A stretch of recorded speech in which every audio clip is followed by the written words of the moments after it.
This is Jeanette Keynes from Jewelry Arts Inc. In this video, we're going to solder a cut open shank down to a bezel. But guess what? I'm going to show you how to achieve my personal goal of zero cleanup. You're going to love it. So you can see I dried the flux right there, and I'm going to put one piece of solder. Now, here's the whole thing that everyone gets into trouble, right? Because they're like, where am I going to put my solder, right? And they'll say, I know, I'll put it on the inside right here. Well, guess what? Getting solder to flow is one thing, which is actually not a huge deal once you understand the principles. But getting in there to clean it up is a whole other animal. So for me, I'm always thinking like, okay, I know I can get the solder to flow, but how can I clean it up? So I'm always looking at this and going like, where, you know what I mean, what's the best place to put my solder? So for me, I'm going to put it absolutely right there in front. See what I mean? Right there.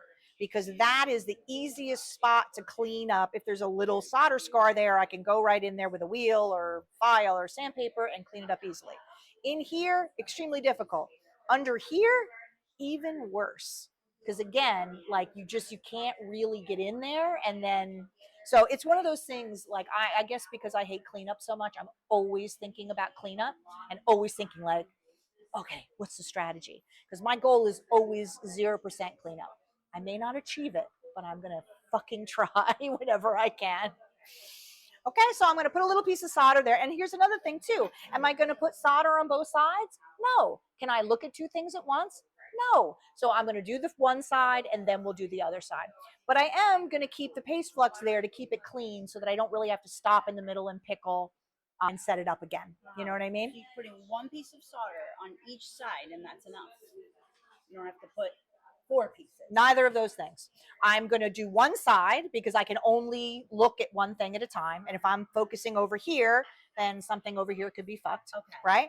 And as for, I'm going to add one piece and then I'm going to look at it. Okay. And I'm going to add another, you know what I mean, until it's filled. Okay. Adding it in the same spot. Let's clean up. Because let's clean up. And it's also just, it's really hard to predict truly, like how much will it really need? You know what I mean? So that's why I do it that way. And you don't have to stop and clean up in between each piece of solder. I don't. No. I use paste flux, which is very concentrated. Obviously, if everything gets really dark and ooky and you feel like you need to stop and pickle, then stop and pickle. But normally, no, I do not.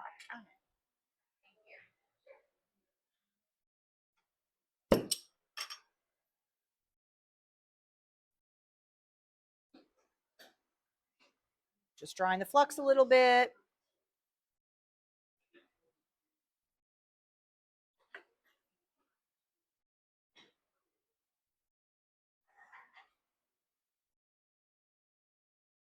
And remember, I have to, heat both. I have to heat the bezel and the shank.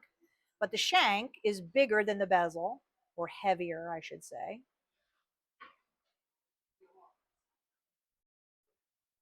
Shank is 0.41 millimeters and the bezel is 28. I forget what millimeters that is. You know? Much more important to pay attention when the solder's flowing. Yeah. Should have already known that. It doesn't matter. Okay. We're just going to stay focused. Okay. You know what I'm saying? When the torch and the solder and the whatever, it's like nothing else exists. Okay? I'm going to move out of the way and let Alexis take a nice little close-up there of that deliciously clean and beautiful solder. And then we're going to look from the other side and say like, oh, do I need more? You know what I mean? And you notice where I put the paste flux, it stayed pretty clean. So like normally I just move on, you know what I mean, and just keep going.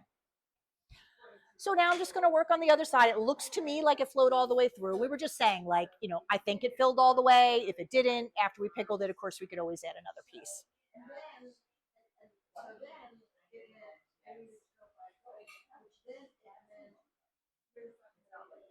Okay. See what I mean? Same exact thing right there. I'm going to dry it. It's going to flow. Everything's going to be beautiful.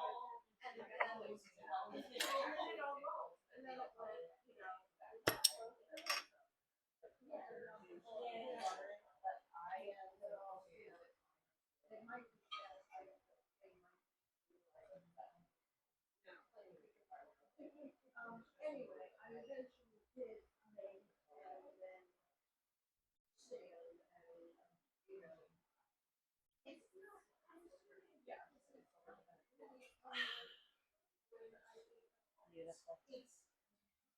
And that's why I like to do it this way. I'm going to look in the back and make sure it's filled because it might need another piece of solder. But you know everything is exactly in the right spot and laying flat.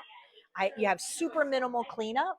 And like we were talking about before, like there's a lot of different ways you can do things. It's not like, oh no, if you did it another way, like you can't do it that way, oh no.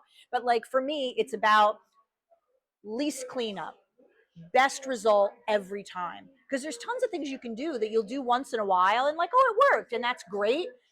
But I see the same thing done again and again and again in the studio. So I have the advantage of being like, yes, but one time out of 6, that's gonna or whatever. So that's what I'm using to determine what my best methods are, most reliable. Right. All right. So I'm just going to show you, this is like a little close up of how nice and clean everything looks. And what I was saying is like the solder definitely flowed through, but there's also like, you see like at a certain point, you get that paste flux kind of build up in there. So like, is that space right there filled with solder? I'm not 100% sure. So in this case, I am going to pickle. We'll just take a look. And if I need to add another piece, I'll add another piece. So I just wanted to show a little close up. This is why I use this method. You see how absolutely ridiculously beautiful that seam came out. And it required 0 cleanup in there. I mean, you know, we shined it up and we're just getting ready to set the stone. So for the moment, the stone is just sort of sitting there. But that is some good looking shit, man. That is what I want my solder seams to look like at all times. So that's why I use that method, I guess. And you can see the other side too, just all filled in and beautiful. Everything I want out of life right there.